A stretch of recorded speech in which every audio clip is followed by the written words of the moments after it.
હું નિમિષા ભાવસાર મારી YouTube channel રૂડો રસોડુંમાં આપ સૌનું સ્વાગત કરું છું. હવે શિવરાત્રિ આવે છે તો આપણે ફરાળી વાનગીઓ બહુ બધી બનાવતા હોય, પણ કંઈક અવનવી બનાવીએ તો બધાને ઘરમાં ગમે. તો એના માટે આજે આપણે ઈડલી બનાવીશું.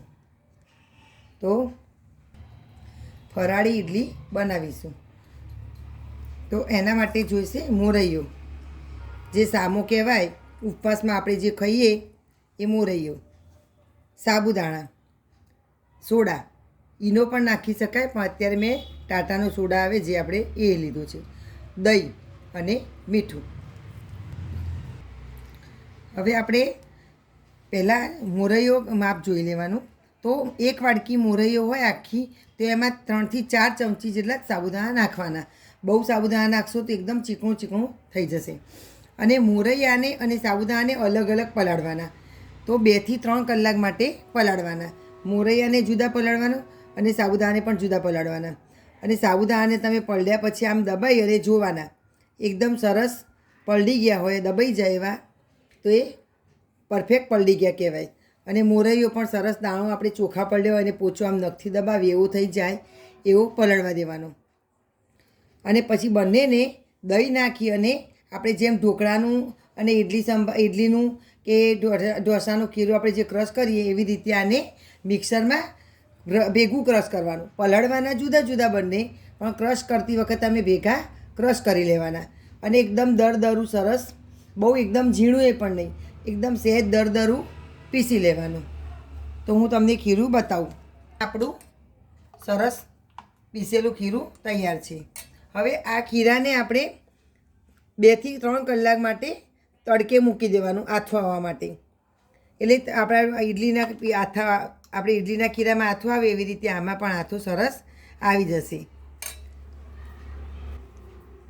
ખાસ પલાળવાનું નહીં ભૂલવાનું. સાબુદાણાને પણ 2 થી 3 કલાક પલાળવાના, પોચા પડી જાય એવા. અને મોરૈયાને પણ પલાળવાનું. અને પછી બંનેને ભેગું કરી મિક્સરમાં ક્રશ કરતી વખતે 2 થી 3 ચમચી મીડિયમ દહીં, બહુ ખાટું પણ નહીં અને બહુ મોડું પણ નહીં, એવું દહીં નાખી દેવાનું. ખાટું હોય તો 1 ચમચી ઓછું નાખવાનું. અને મીઠું પણ નાખી દેવાનું. મીઠું અને દહીં નાખી અને પછી તમે ક્રશ કરશો તો એકદમ સરસ ફૂલીને જાળી પડશે ઇડલીમાં.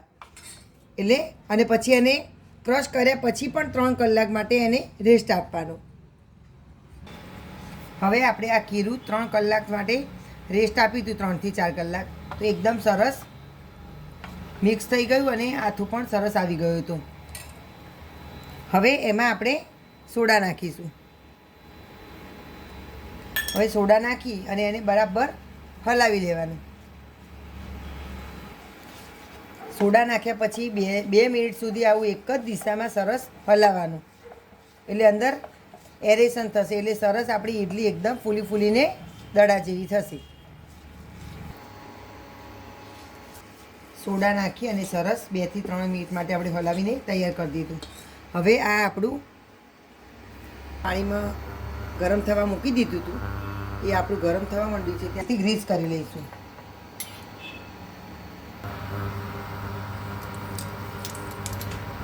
હવે આપણે પાણી ગરમ કરવા મૂક્યું હતું, તો નીચે પાણી ગરમ થઈ ગયું.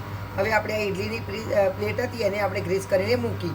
હવે એ થોડી ગરમ થાય પછી જ આપણે અંદર ખીરું નાખવાનું. એટલે એકદમ સરસ ગરમ પ્લેટ હશે તો ફટાફટ આપણી ઇડલી ફૂલીને દડા જેવી થશે. પાણી ગરમ કરવા માટે ફૂલ ફ્લેમ પર મૂકી દેવાનું. ઇલેક્ટ્રિક સગડી હોય તો કે ગેસ હોય, એના ગમે તે પર. એટલે આપણું પાણી ફટાફટ ઉકળશે તો જ ઇડલી સરસ ફૂલશે. ધીમા ગેસે થવા નહીં દેવાની, એકદમ ફૂલ ગેસે જ મૂકવાની. હવે આપણું જુઓ વરાળ નીકળવા માંડી, એકદમ પ્લેટ પણ સરસ ગરમ થઈ ગઈ. હવે આપણે અડધું જ ભરવાનું, આખું નહીં ભરી દેવાનું. એ સરસ ફૂલવાની અને જગ્યા રાખવાની.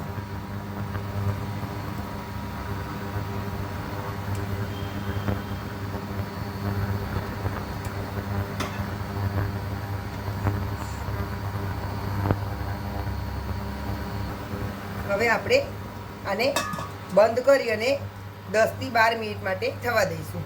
પહેલી વખતની ઇડલી હોય એમાં થોડી 12 થી 15 મિનિટ થશે. પછી બીજી વાર તો આપણું પાણી ગરમ હશે એટલે ફટાફટ થવા મળશે. હવે આપણે જોઈ લઈશું કે ઇડલી આપણી થઈ ગઈ.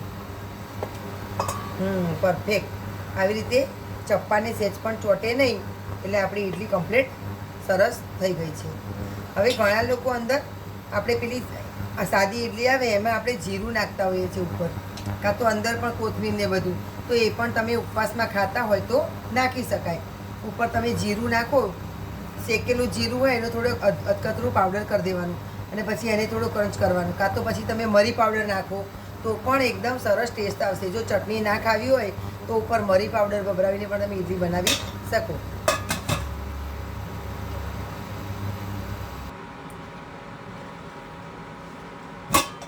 હવે આપણે આને અનમોલ્ડ કરી દઈશું. આને આપણે આવી રીતે નાનો ચમચો કે એવું હોય એનાથી આવી રીતે લઈ લેવાની. જો તમે તેલથી સરસ ગ્રીસ કરશો તો પ્લેટ તો જો એકદમ સરસ ઉખડી જશે.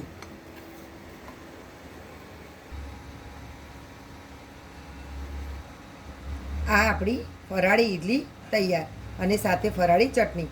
હવે આ ચટણી મેં અગાઉ વિડીયોમાં પણ બતાવી હતી, પણ અત્યારે તમને ફરીથી એની રેસીપી કહી દઉં. તો લીલું નાળિયેર લેવાનું અથવા તો લીલું નાળિયેર મિક્સરમાં ક્રશ કરી લેવાનું નાના ટુકડા કરી, અને લીલું નાળિયેર ના હોય તો સૂકા ટોપરાની છીણ જે બજારમાં મળે એ લેવાની અને એની જોડે દહીં, લીલા મરચાં, મીઠું અને કોથમીર આટલું ક્રશ કરી લેવાનું. એટલે આપણી આ ફરાળી ચટણી તૈયાર થઈ જશે. તો મારી આ વાનગી પસંદ આવી હોય તો મારી યુટ્યુબ રૂડું રસોડુંને સબસ્ક્રાઈબ કરશો, બેલ આઇકોન પર પ્રેસ કરશો તો આવનારી વાનગીઓ તમને જલ્દી જોવા મળશે. અને તમારા ફ્રેન્ડ સાથે શેર કરવાનું ભૂલતા નહીં. અને બનાવી અને મને કોમેન્ટમાં કહેશો કે કેવી લાગી.